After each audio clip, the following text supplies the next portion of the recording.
एक सुनसान गांव और इस गांव का पुराना वीरान स्कूल, जहां बरसों से कोई कदम रखने की हिम्मत नहीं करता। लोग कहते हैं जो भी उस बंद कमरे में गया वो कभी वापस नहीं आया। आज अब्दुल्ला और खालिद ने उस स्कूल का दरवाजा खोला है।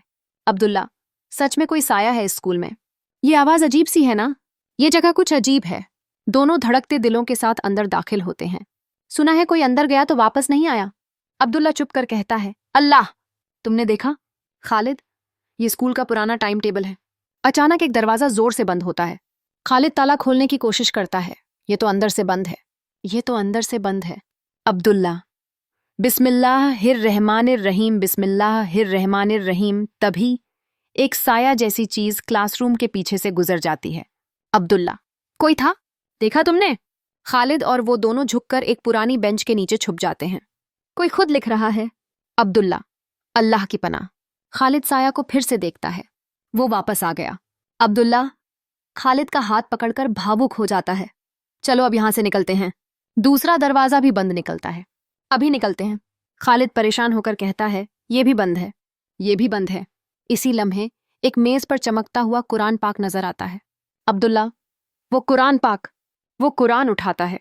वे बाहर निकलने में सफल हो जाते हैं। टेनिए पीछे मुड़कर स्कूल को देखते हैं। अब्दुल्ला, शुक्र है, अल्लाह का शुक्र है। एक सुनसान गांव और गांव के बाहर एक वीरान स्कूल, जिसे लोग अब साया स्कूल के नाम से जानते हैं। बरसों से कोई उस स्कूल के पास नहीं गया। कहा जाता है जो अंदर गया लौटकर नहीं आया। लेकिन अब्दुल्ला और खालिद ने इस डर को चुनौती देने की ठान ली। दोनों बचपन से ही जिज्ञासु थे और उन्हें यकीन था कि हर रहस्य का कोई ना कोई जवाब जरूर होता है। जब उन्होंने स्कूल का दरवाजा खोला तो एक ठंडी हवा का झोंका उनके चेहरे से टकराया। अब्दुल्ला ने कहा, यह हवा जैसे कोई हमें अंदर बुला रहा हो।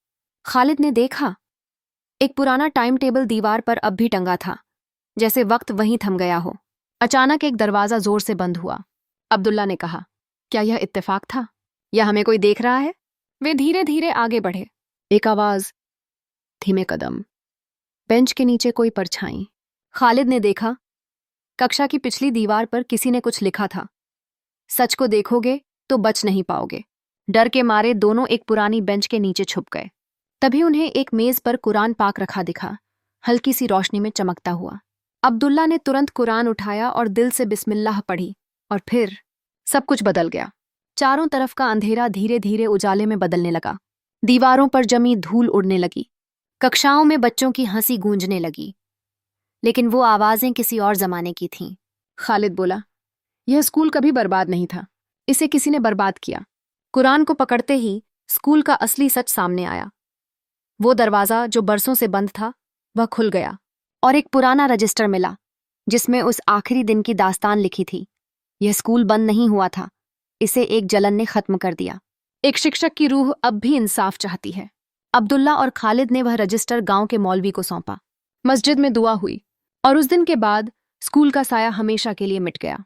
सीख, हर डर के पीछे एक सच होता है और हर रहस्य हिम्मत मांगता है।